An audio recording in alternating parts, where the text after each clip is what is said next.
आप हिंदुस्तान के छोटे से छोटे कस्बे में भी चले जाएंगे, वहां एक चीज आपको कॉमनली देखने को मिल जाएगी, वो है ई रिक्शा। ई रिक्शा की डिमांड ही इतनी ज्यादा है इंडिया में। ऑल ओवर इंडिया में किसी को कहीं भी जाना है, इन्वायरमेंट फ्रेंडली कोई साधन चाहिए तो ई रिक्शा से बेहतर कोई और ऑप्शन नहीं, और ई रिक्शा से बेहतर और ई रिक्शा से सस्ता कोई और ऑप्शन नहीं है। आज की इस वीडियो में हम जानने वाले हैं कि किस प्रकार से आप ई रिक्शा के डीलरशिप के बिजनेस को स्टार्ट कर सकते हैं, इसमें कौन कौन से ब्रांड्स आपको मिल जाएंगे, इसमें ओवरऑल इन्वेस्टमेंट आपका कितना लगने वाला है, और हाँ, कमाई के इसमें 3 तरीके जो सबसे ज्यादा पॉपुलर हैं। ऐसा नहीं है कि आप सिर्फ ई रिक्शा बेचकर ही कमाएंगे, 3 तरीके हैं जो काफी ज्यादा पॉपुलर हैं, जिनसे आप काफी अच्छा मुनाफा कमा सकते हैं। कुछ तरीके तो ऐसे भी हैं जिनसे आप ई रिक्शा बेचने से भी ज्यादा कमा सकते हैं। सब कुछ विस्तार से जानेंगे तो इस वीडियो को अंत तक जरूर देखिएगा। हेलो एंड वेलकम फ्रेंड्स, मेरा नाम है अनूप सिंह और आप देख रहे हैं आपका अपना YouTube channel. So let's get started. सबसे पहली चीज तो आप अपने एरिया का जायजा लीजिए, ये पता करिए कि आपके एरिया में कौन कौन से ब्रांड्स ऑलरेडी चल रहे हैं और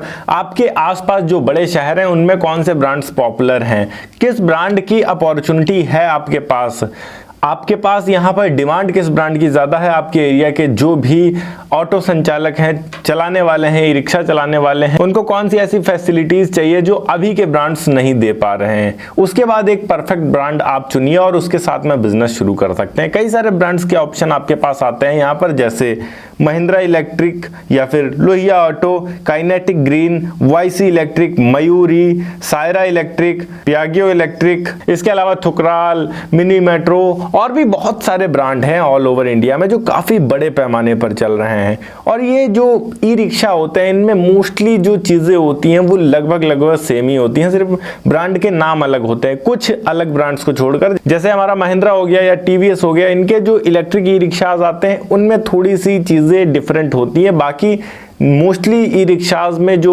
चीज़ें होती हैं वो सेम होती हैं। सारे कंपोनेंट्स, कंट्रोलर सेम होता है, मोटर सेम होता है, सिर्फ उनकी ब्रांडिंग अलग होती है। जिस भी कंपनी की डीलरशिप आप लेना चाह रहे हैं सबसे पहले उसकी ऑफिशियल वेबसाइट पर जाइए। ऑफिशियल वेबसाइट पर जाएंगे तो सबसे नीचे जाकर आपको बिकम अ डीलर या फिर बिकम अ पार्टनर का ऑप्शन मिलेगा, उस पर क्लिक करके आप अपनी डिटेल्स दे सकते हैं या फिर कंपनी का जो भी हेड ऑफिस है वहां पर जाकर डायरेक्ट कॉन्टेक्ट कर सकते हैं और उनसे कॉन्टेक्ट करने के बाद वो आपको डीलरशिप प्रोवाइड करवा सकते हैं। इसके लिए बात करें कौन कौन से डॉक्यूमेंट्स चाहिए होते हैं, तो अगर आप ई रिक्शा की डीलरशिप लेना चाह रहे हैं तो यहाँ पर आपको GST registration, shop and establishment licence, PAN card, address proof, firm registration, proprietorship या पार्टनरशिप प्राइवेट लिमिटेड जैसा आप चलाना चाह रहे हैं वैसा होना चाहिए, करंट बैंक अकाउंट आपके पास होना चाहिए, business premises documents, rent agreement या फिर ओनरशिप प्रूफ आपके पास होना चाहिए जहां पर भी आप शुरू करने जा रहे हैं वहां पर। इसके अलावा आपके कुछ फोटोग्राफ्स होने चाहिए।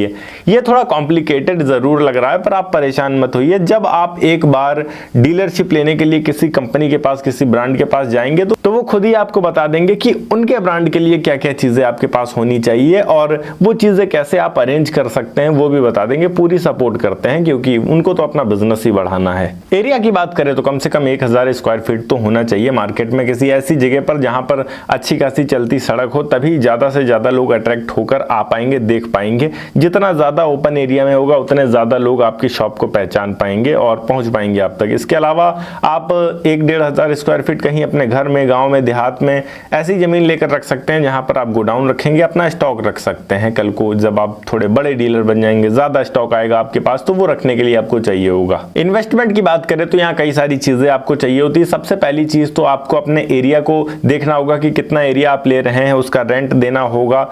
इसके अलावा कंपनी को आपको सिक्योरिटी अमाउंट देना होता है जिस भी ब्रांड का आप फ्रेंचाइजी लेना चाह रहे हैं, डीलरशिप लेना चाह रहे हैं। इसके अतिरिक्त यहाँ आपको कुछ स्टॉक खरीदना होगा।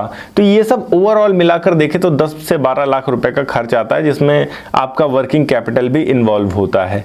लगभग 3 से 4 लोगों की जरूरत होती है क्योंकि यहाँ पर आप केवल और केवल सेल नहीं करेंगे, उसकी सर्विस भी देंगे। तो यहाँ पर सर्विस करने वाले बंदे भी आपके पास होने चाहिए और सर्विस करना इतना ज्यादा मुश्किल होता नहीं है, कुछ बहुत ज्यादा कॉम्प्लिकेटेड होता नहीं है। पहिए वगैरह, ब्रेक वगैरह चेक करना वो तो कॉमन सी बात है, एक मिस्त्री आसानी से कर सकता है और बहुत ज्यादा डिफिकल्ट इसमें कुछ नहीं होता है। बैटरी रिप्लेस करना होता है या कंट्रोलर होता है, कंट्रोलर में अगर कोई फॉल्ट आता है तो कंट्रोलर आप सीधे हेड ऑफिस भेज सकते हैं, वो बनाकर आपको भेज देंगे वापस। बाकी आपका काम होगा कंट्रोलर को लगाना और बैटरी को देखना कि बैटरी सही है या नहीं है। उसके लिए मीटर्स आते हैं, मशीन्स आती हैं, उससे आप चेक कर सकते हैं। मोटर में कोई फॉल्ट आता है तो मोटर निकालना भी बहुत ज़्यादा आसान होता है, बहुत ज़्यादा मुश्किल, क्रिटिकल नहीं होता है। मतलब हम ऐसा कह सकते हैं कि अगर बहुत ध्यान से 10 से 15 दिन अगर आप इसके काम को समझ लेते हैं तो आपको पूरे के पूरे ई रिक्शा के काम को करने में किसी भी प्रकार की समस्या नहीं आने वाली है। अब बात करते हैं इसमें प्रॉफिट कितना होता है। एक ई रिक्शा सेल करने पर तकरीबन 25 से 30 हज़ार तक का प्रॉफिट रहता है डीलर का।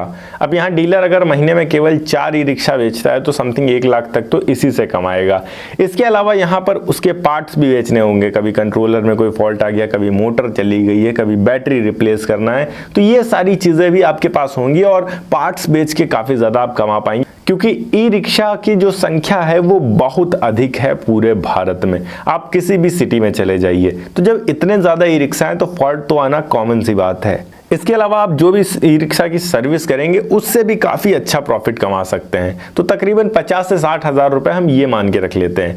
आप पूरे महीने में 4 ई रिक्शा तो आसानी से बेचेंगे, कई बार लोग 10-15 भी बेचते हैं, तो आप उस सिचुएशन में अपने मंथली जो रिवेन्यू है उसको 3 से 4 लाख तक भी पहुँचा सकते हैं। काफ़ी अच्छा और काफ़ी प्रॉफिटेबल बिजनेस है। अगर आप इस बिजनेस में उतरते हैं तो ये काफ़ी ज़्यादा बेहतर रहेगा आपके लिए। ओके गाइस, ये थी एक छोटी सी वीडियो कि किस तरीके से आप ई रिक्शा के बिजनेस को शुरू कर सकते हैं। अगर वीडियो अच्छी लगी हो तो वीडियो को लाइक करके चैनल को सब्सक्राइब जरूर कर दीजिएगा। मैं मिलता हूं आपको नेक्स्ट वीडियो में एक नए टॉपिक के साथ। तब तक के लिए जय हिंद, वंदे मातरम।